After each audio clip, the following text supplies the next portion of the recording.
हाल है तारीख आज 2 फरवरी 2025, दिन संडे रविवार हो गया। हिंदी तिथि चतुर्थी और पंचमी। और आइए बात करते हैं आज के मुख्य समाचार में देश भर की तमाम बड़ी खबरों पर नजर डालते हैं। देखिए दोस्तों, एक तो इस बार वसंत पंचमी की तारीख को लेकर अलग अलग पंचांग में काफी मतभेद देखा जा रहा। कुछ पंचांग में आज 2 तारीख को तो कुछ में 3 फरवरी को बताया माँ सरस्वती का प्रकट उत्सव यानी वसंत पंचमी का पर्व है, क्योंकि माघ मास के शुक्ल पक्ष की पंचमी तिथि की तारीख को लेकर ये पंचांग में भेद बना हुआ है। क्योंकि दोस्तों आज जो पंचमी तिथि की शुरुआत होगी ना, वो दोपहर करीब 12:10 पर होगी, जो कि कल सुबह 10 बजे तक खत्म होगी। हालांकि अभी देश में ज्यादातर पंचांगों ने यह माना है कि वसंत पंचमी 3 फरवरी को कल मनाई जाएगी। तो आप चाहे किसी भी दिन मनाओ, आज मनाओ, कल मनाओ, माँ सरस्वती की पूजा जरूर करनी चाहिए। वसंत पंचमी के पर्व पर खास करके विद्यार्थियों, स्टूडेंट्स को तो अवश्य करनी चाहिए। आप सभी देशवासियों को भी वसंत पंचमी की ढेर सारी हार्दिक शुभकामनाएं। माँ सरस्वती आपके जीवन में अच्छी बौद्धिक चेतना दे, माँ का आशीर्वाद हम सब पर बना रहे। इन्हीं शुभ मंगल कामनाओं के साथ आगे बढ़ते हैं खबरों में। देखिए पहली खबर, उत्तर प्रदेश प्रयागराज महाकुंभ में भी वसंत पंचमी पर चलेगी 20 कुंभ मेला स्पेशल ट्रेनें। इसके अलावा 670 अतिरिक्त बसों से भी श्रद्धालुओं को राहत मिलेगी। मुख्यमंत्री योगी आदित्यनाथ की तरफ से विशेष निर्देश जारी किए गए हैं। महाकुंभ मेले में आ रहे श्रद्धालुओं के लिए वसंत पंचमी स्नान पर भीड़ नियंत्रण को लेकर रेलवे ने भी अपनी व्यवस्था बदली है। इसके अलावा हाल ही में जो महाकुंभ में भगदड़ मची थी, तो उसके बाद अब वसंत पंचमी स्नान के लिए महाकुंभ में 5 नए बदलाव किए गए हैं। एक तो पांटून पुल को खोल दिए गए हैं, सभी वीवीआईपी पास रद्द कर दिए गए हैं, गाड़ी वाहन व्हीकल को बॉर्डर पर ही रोका गया है। ये सभी व्यवस्थाएं वसंत पंचमी के स्नान के लिए की गई है, जो कि आज और कल किए जाएंगे। बीते दिन भी दोस्तों महाकुंभ में 90 लाख से भी ज्यादा श्रद्धालुओं ने डुबकी लगाई। मुख्यमंत्री योगी आदित्यनाथ भी प्रयागराज पहुंचे। 73 देशों के डेलीगेट्स भी आए और मुख्यमंत्री ने अपने प्रयागराज दौरे के दौरान भगदड़ में हुए घायलों से मुलाकात की। हाथ जोड़कर बोले कि माई घबराओ मत, सब ठीक हो जाएगा।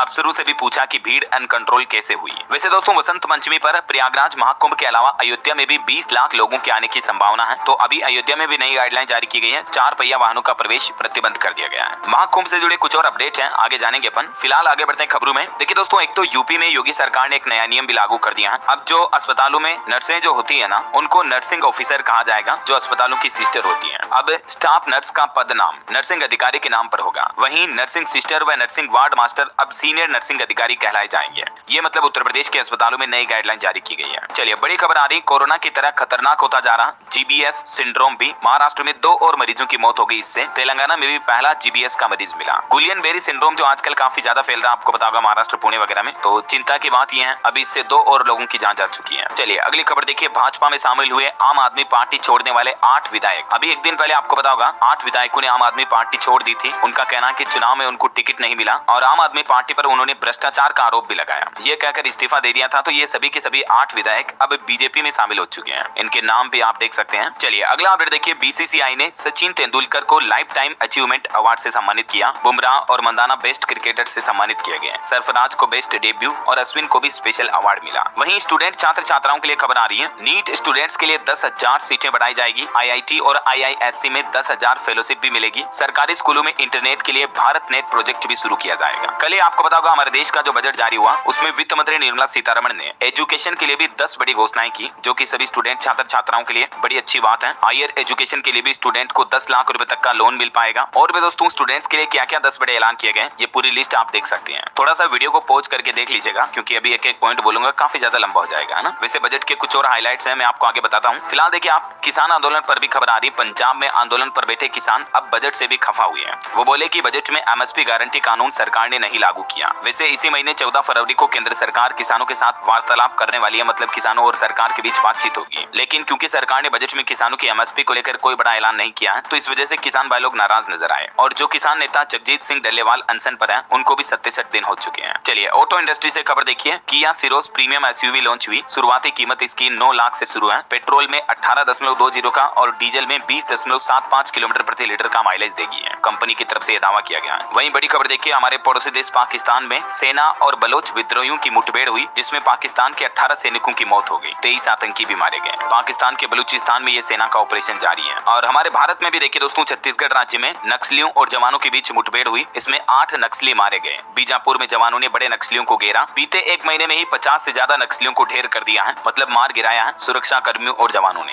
वैसे छत्तीसगढ़ की बात हो रही है दोस्तों, तो एक बड़ी चौंकाने वाली खबर आ रही है। अभी छत्तीसगढ़ राज्य में फिर से बर्ड फ्लू फैलने लगा है और इसके बाद 5000 मुर्गियों को मारा गया। छत्तीसगढ़ के रायगढ़ के एक सरकारी पोल्ट्री फार्म में ये बर्ड फ्लू वायरस फैल चुका है। इसके चलते मुर्गियों के 12,000 चूजे और 5,000 मुर्गियों को मारा गया और 17,000 अंडे भी नष्ट किए गए। और अभी रायगढ़ के इस पोल्ट्री फार्म के आसपास का 10 किलोमीटर तक का एरिया प्रशासन की निगरानी में में है। और इसी बीच छत्तीसगढ़ के मुख्यमंत्री विष्णुदेव साय ने बर्ड फ्लू की रोकथाम के लिए सभी कलेक्टर्स को निर्देश भी दिए हैं। चलिए खेल समाचार पर खबर देखिए। भारत ने इंग्लैंड से लगातार 5वीं T20 सीरीज जीती। हार्दिक और दुबे ने 50 लगाई। हर्षित और स्पिनर्स ने मिलकर 9 विकेट लिए। भारत ने इंग्लैंड को पुणे में 15 रन से चौथा T20 भी हरा दिया और इसी के साथ ही टीम ने इंग्लैंड के खिलाफ लगातार 5वीं T20 सीरीज भी जीत ली है। चलिए अगला अपडेट देखिए। देश में विनिर्माण को बढ़ावा देने के लिए लॉन्च हुआ national manufacturing mission, make in India को मिलेगा बूस्ट। दरअसल कल देश की वित्त मंत्री निर्मला सीतारमण ने जो बजट पेश किया, उसी बजट में नेशनल मैन्युफैक्चरिंग मिशन लॉन्च किया गया। इस मिशन का मकसद है हमारे ही देश में मैन्युफैक्चरिंग को बढ़ावा देना, मतलब made in India, make in India चीजें बढ़ेगी,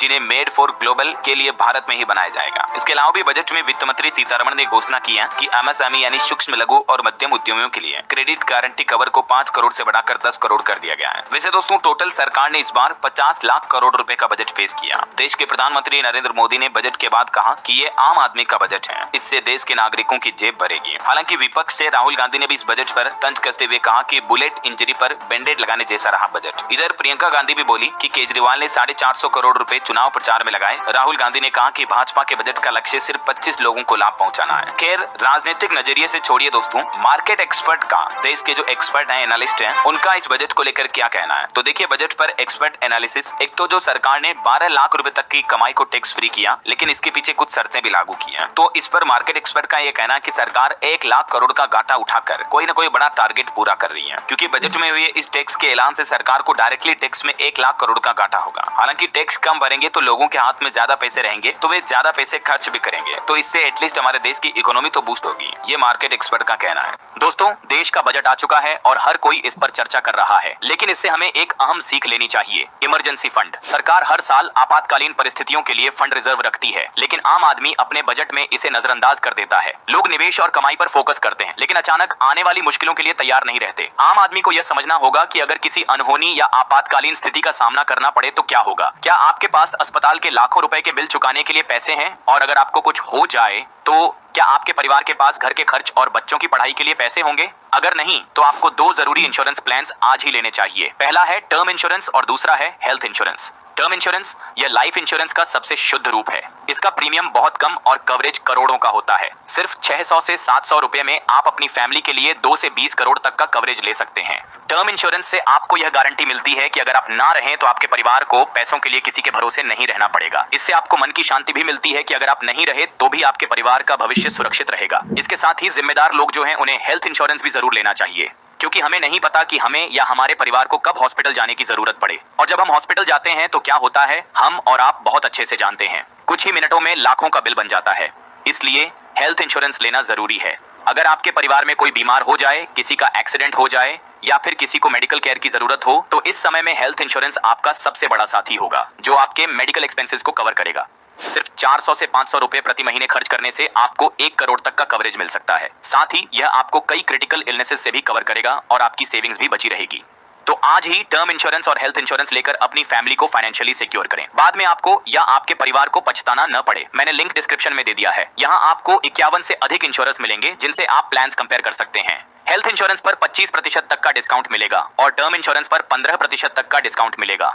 टर्म इंश्योरेंस में 24 घंटे 7 दिन क्लेम असिस्टेंस और हेल्थ इंश्योरेंस में 30 मिनट में कस्टमर सपोर्ट मिलेगा। तो अपनी फैमिली को सिक्योर करने का फैसला अभी लें, लिंक डिस्क्रिप्शन में है। क्योंकि कल सरकार की घोषणा के मुताबिक 12 लाख रुपए पर जो अब कोई टैक्स नहीं देना पड़ेगा आम आदमी को, तो कहीं न कहीं इसे दिल्ली चुनाव से पहले केंद्र सरकार का मास्टर स्ट्रोक भी बताया जा रहा है, क्योंकि अभी 3 दिन बाद दिल्ली में विधानसभा चुनाव होने वाले हैं। इसी बीच मोदी सरकार ने चुनाव से पहले बजट में ये मिडिल क्लास को बड़ा तोहफा दिया है। अभी दोस्तों नए टैक्स रिजीम के मुताबिक 12 लाख तक की इनकम पर आपको सीधा 60,000 रुपए तक का टैक्स का फायदा मिलेगा। समझ रहे हो? वैसे जो न्यू इनकम टैक्स रिजीम सरकार ने बनाई है, इसमें मूल रूप से तो 4 लाख रुपए तक का ही टैक्स फ्री है। 4 लाख रुपए तक 0% टैक्स है। टोटल इसमें 7 टैक्स स्लैब है। फिर अलग अलग जैसे जैसे आपकी इनकम बढ़ती जाएगी उस अकॉर्डिंग आपको टैक्स प्रतिशत ज्यादा चुकाना पड़ेगा। 24 लाख से ज्यादा की अगर आपकी इनकम है तो 30% टैक्स देना पड़ेगा, है ना। लेकिन फिर 12 लाख रुपए तक टैक्स फ्री कैसे होगा? तो इसका गणित यूं समझिए आप, पहले 12 लाख रुपए तक की इनकम पर 71,500 रुपए टैक्स देना होता था, लेकिन अब 0 रुपए टैक्स देना पड़ेगा। वो कैसे? तो वो फायदा मिलेगा दोस्तों इनकम टैक्स में मिलने वाली सरकार की रिबेट के जरिए, क्योंकि इनकम टैक्स के सेक्शन 87A के तहत करदाताओं को सरकार टैक्स में रिबेट देती है। मतलब अगर आपका 60,000 रुपए तक का टैक्स बंधा या इससे कम टैक्स बंधा तो आपको 1 रुपए भी टैक्स देने की जरूरत नहीं है। हालांकि 60 से जैसे ही 70,000 रुपए तक का टैक्स बनता है तो उसके बाद आपको वापस पूरा टैक्स देना पड़ेगा, जितनी आपकी इनकम पर टैक्स कैलकुलेशन बनेगा उसके अकॉर्डिंग। लेकिन 60,000 रुपए तक का टैक्स बनता तो आपको 1 रुपया भी देने की जरूरत नहीं है, समझ रहे हो। तो इस तरह से आपकी 12 लाख रुपए तक की सालाना की जो कमाई है वो बिल्कुल टैक्स फ्री हो जाएगी। तो दोस्तों इस हिसाब से अगर देखा जाए तो जिन लोगों की महीने की तनख्वाह 1 लाख रुपए है या 1 लाख से थोड़ी बहुत ऊपर भी है तो भी उनको सालाना कोई टैक्स नहीं देना पड़ेगा, समझ रहे हो। तो ये मिडिल क्लास को सरकार ने बजट में इनकम टैक्स पर बड़ा तोहफा दिया है। इसके अलावा कुछ मार्केट एक्सपर्ट की राय देखिए बजट को लेकर। प्रोफेसर डॉक्टर सूर्यभूषण का कहना कि मोदी 3.0 का ये पहला बजट पूरे भारत की अर्थव्यवस्था के लिए बूस्टर साबित होगा, ये किसी सिलेक्टिव ऑडियंस के लिए नहीं है। इस उभरते मध्यम वर्ग को बड़ी राहत दी है सरकार ने, इससे जीडीपी पर खास फोकस देखने को मिलेगा। वैसे सरकार ने बजट में सबसे ज्यादा फायदा बिहार राज्य को दिया है, क्योंकि इस बार के बजट में बिहार को लेकर कुछ स्पेशल घोषणाएं देखने को मिली है ना। चलिए बजट के कुछ हाइलाइट्स भी देख लेते हैं फटाफट से। देखिए एक तो अच्छी खबर जोमेटो और स्विगी के डिलीवरी बॉय के लिए आई है। वित्त मंत्री ने बजट में गिग वर्कर्स के लिए भी एक बड़ा ऐलान किया है। गिग वर्कर्स बेसिकली ऐसे वर्कर को कहा जाता है जो कि जैसे जोमेटो स्विगी के डिलीवरी बॉय हो गए, अमेजोन के डिलीवरी बॉय हो गए, कैब ड्राइवर हो गए, तो इनको सरकार ने बड़ा तोहफा दिया। अब ऐसे वर्कर को सरकार एक तो अलग से पहचान पत्र देगी और ऐसे लोगों को 5 लाख रुपए तक का बीमा का लाभ भी मिलेगा। ये मतलब सरकार ने बजट में अच्छी घोषणाएं की है। इसके अलावा भी हमारे देश के तकरीबन 1 करोड़ गिग वर्कर्स का ई श्रम पोर्टल पर भी पंजीकरण किया जाएगा। गिग वर्कर्स के लिए क्या क्या ऐलान हुए और भी ज्यादा जानकारी आप देख सकते हैं स्क्रीन पर। वही देखिए देश में हवाई इंडस्ट्री को बूस्ट देने के लिए बड़ी घोषणा की है सरकार ने। पूर्वोत्तर और पहाड़ी इलाकों वाले राज्यों में भी हवाई अड्डे बनाए जाएंगे। विमानन क्षेत्र के बजट में 10% तक की कटौती रही भले ही इस बार, लेकिन सरकार ने घोषणा की है कि देश भर के अलग अलग राज्यों के 120 शहरों में नए एयरपोर्ट बनाए जाएंगे। और खबर है कि ग्रामीण डाकघरों में भी बड़ा बदलाव होगा। देश का सबसे शक्तिशाली लॉजिस्टिक नेटवर्क बनाया जाएगा इंडिया पोस्ट को। इसके लिए भी सरकार ने बजट में अनाउंसमेंट किया है। वहीं मकान मालिक और किराएदारों को भी बजट में बड़ी राहत मिली है। टीडीएस की लिमिट को बढ़ा दिया है। फिर चाहे वह किराए का घर हो या फिर ऑफिस दुकान, किसी भी तरह की संपत्ति हो, सरकार ने इन पर लगने वाले टीडीएस की लिमिट को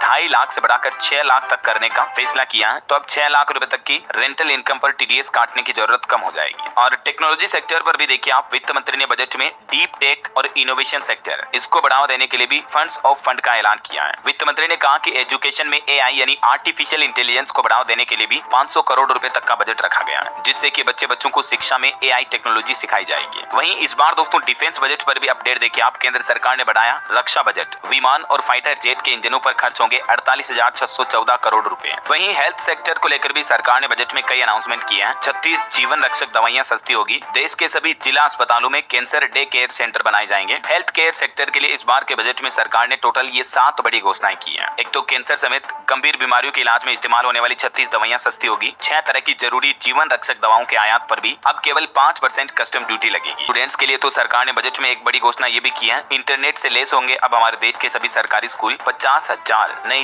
भी खोली जाएगी जिसमें कंप्यूटर टेक्नोलॉजी वगैरह के बारे में स्टूडेंट्स सीखेंगे। और ग्रामीण सरकारी स्कूलों में भी जल्दी आपको ब्रॉडबैंड कनेक्टिविटी की इंटरनेट की सुविधा मिलेगी, है ना। चलिए कुछ अंतर्राष्ट्रीय न्यूज अपडेट देख लेते हैं। देखिए गाजा पट्टी को खाली कराने के डोनाल्ड ट्रंप के प्लान को झटका लगा। अरब देशों ने यह प्रस्ताव खारिज किया। और अमेरिका में एक बड़े प्लेन क्रैश की घटना देखी गई फिर से फिलाडेल्फिया में। उड़ान के मात्र 30 सेकंड बाद ही घरों पर गिरा एक यात्री विमान, जिसके चलते इस घटना में इस विमान में सवार सभी 6 यात्रियों की मौत हो गई। और इजराइल हमास जंग पर भी खबर देखिए। हमास ने 3 और इजरायली बंधकों को रिहा किया। रेड क्रॉस की मदद से इजराइल पहुंचे। बदले में 183 फिलिस्तीनी कैदी भी आजाद हुए। ओके, और चलिए दोस्तों अंत में आज के राशिफल पर नजर डाल लेते हैं। तो देखिए मेष राशि के लोगों को रुका हुआ पैसा मिलने के योग दिख रहे हैं। सिंह राशि वालों को भी बिजनेस में सितारों का साथ मिल सकता है। और भी कुछ अलग अलग राशियों का राशिफल आप देख सकते हैं स्क्रीन पर। और हाँ दोस्तों, आज आपसे मैं कोई सवाल नहीं पूछने वाला हूँ। इस बार के बजट पर आपकी क्या राय और प्रतिक्रिया है, कमेंट करके बताइए। 10 में से आप इस बजट को कितनी रेटिंग, कितने नंबर देना चाहेंगे आउट ऑफ 10, कमेंट में लिखिएगा जरूर। और बाकी इस वीडियो को लाइक और शेयर करना, DLS न्यूज चैनल को सब्सक्राइब करके बेल आइकन जरूर दबा देना, रोजाना ऐसी इन्फॉर्मेटिव जानकारियां देखते रहने के लिए। ओके, ख्याल रखिएगा अपने आप का, अपने परिवार का। मिलेंगे अगले नेक्स्ट अपडेट में, तब तक के लिए जय हिंद, जय भारत, वंदे मातरम।